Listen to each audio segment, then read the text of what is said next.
Hello everybody, my name is CCG88 and welcome to the first ever episode of the Refurbished Logo Evolution series. It's essentially the same as the old Logo Evolution series, but I'm now going to use my voice instead of just writing everything down. Today's company is going to be RKO Pictures.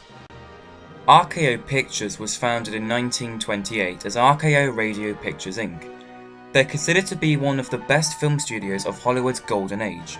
They ceased operation in 1959, but was revived in 1981. In total, RKO has had 11 logos. So let's get this video started. The first logo is called the Transmitter, and it was in use from 1929 to 1960. I have 9 variants. 4 of them say a radio picture, 3 of them are in black and white, and 1 is in colour.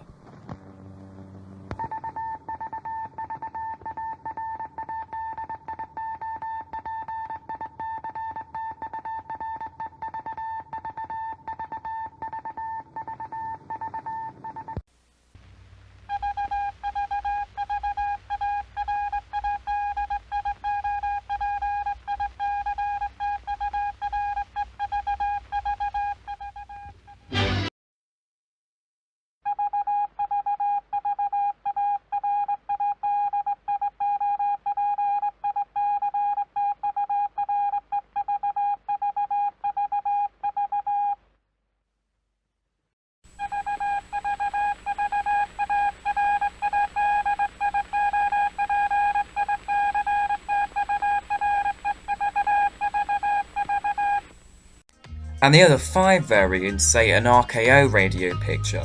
1 of them is in black and white, and the other 4 in colour.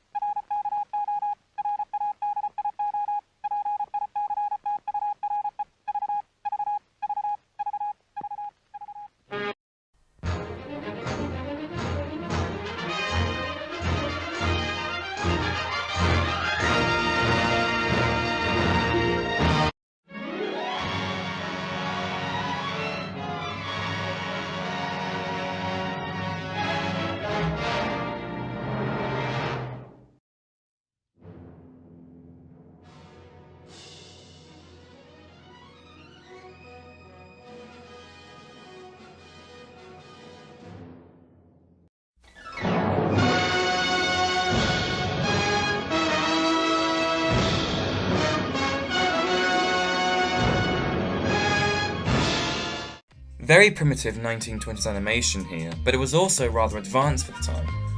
The second logo from RKO was actually a closing logo seen at the end of films. The logo looks like this. It is called the Early Thunderbolt and it was used from 1929 to 1956. I have 5 variants and 2 of them say Radio Pictures. 1 of them is in black and white and 1 is in colour.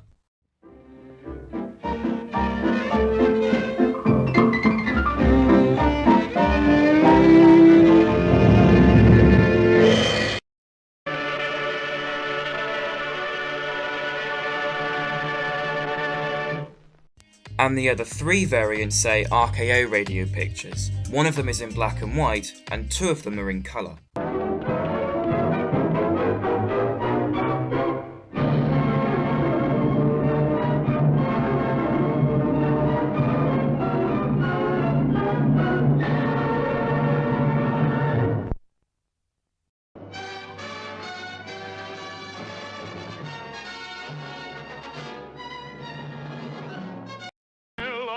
Hate, murder, and revenge.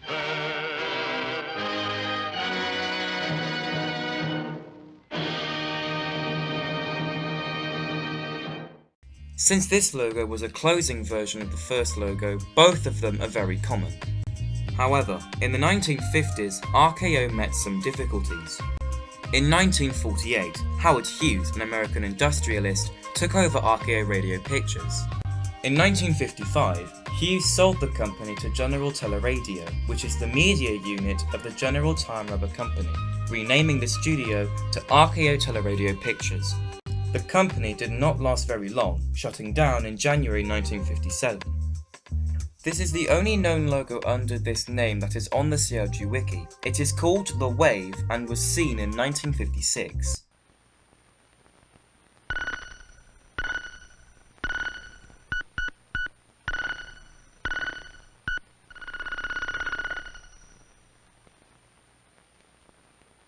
This logo has got some very corny animation, being cheesier than the first logo from RKO.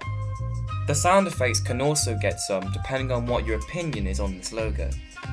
However, things do calm down in the next two logos, although these two are rather boring. The next logo from RKO is the only logo I wasn't able to get footage for. The logo I'm talking about is this one. It is called Transmitter on Tube, and it was introduced in 1959 and was retired in 1962. This logo might have appeared on early 1960s television prints of RKO Radio Pictures films, but we're not entirely sure. This logo is also most likely going to be a still one. The next logo is also a still. The next logo from RKO is this one. It is called the RKO Square and was seen in 1966.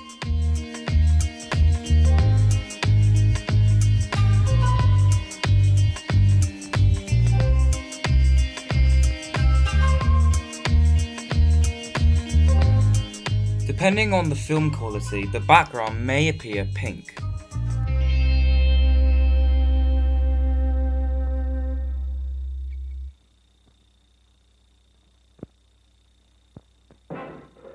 An in-credit variant also exists.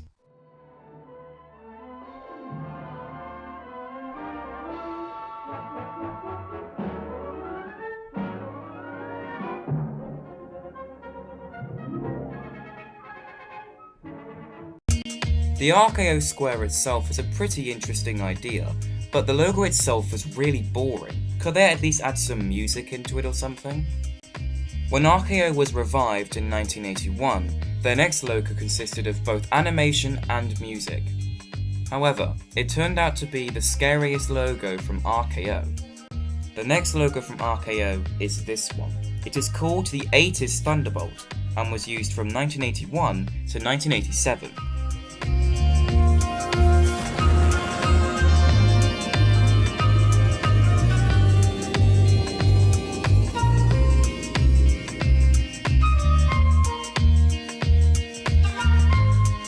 This logo does not scare me, but it will scare some people, mainly to do with the cheesy animation and the really weird music. But I think the part that will get people the most is the random boom noise in the middle of it. Why is that there?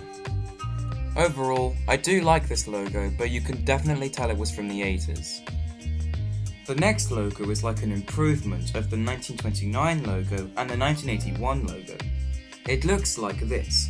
It is called the 80s Transmitter and was used from 1987 to 1992.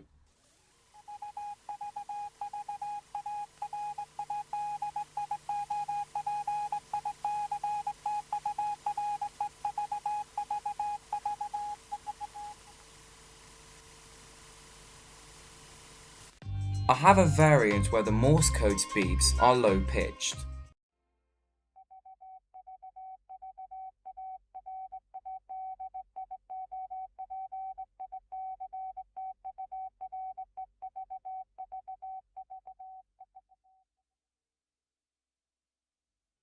There's a closing version to this logo, which is a still image of the 1929 logo.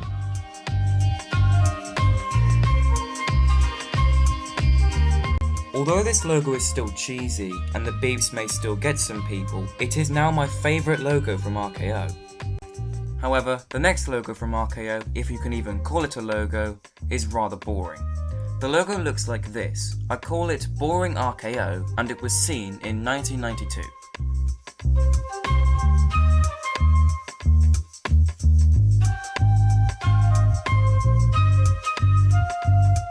There's not much to say about this logo because there's no animation and there's no music, so we're going to move swiftly on to the next logo. It's called the 90s Transmitter and it was also only seen in 1992.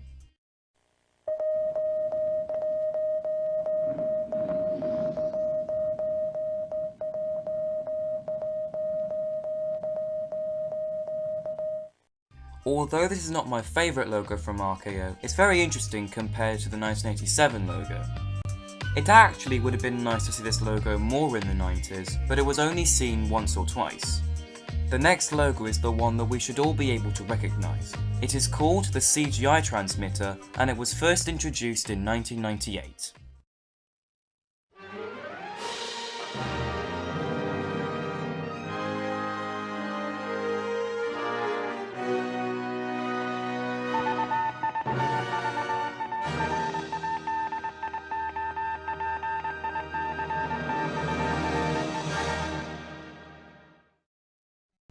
This is probably the second most well-liked logo from RKO. I certainly like it, but not as much as the 1987 logo. In 2009, RKO released another logo which would only be seen on their website. It looks like this, and it is called the CGI Transmitter 2.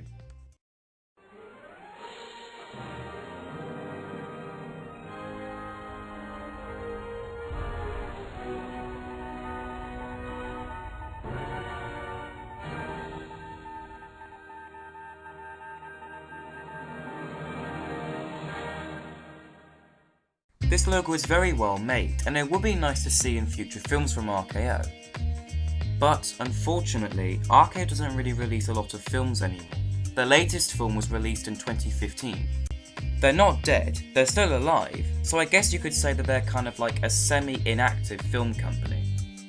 Regardless, I am looking forward to seeing what RKO releases in the future in terms of their films and in terms of their logos. They have had a really long and a kind of complicated history. Also, on October the 23rd this year, it will be RKO's 90th anniversary, so I am going to release a documentary about them on that day, so stay tuned for that. That is really it for the first episode of the Refurbished Logo Evolution series. I really enjoyed making this video, and I hope that you really enjoyed watching it. Thank you very much for watching this video, and I'll talk to you all later. Goodbye.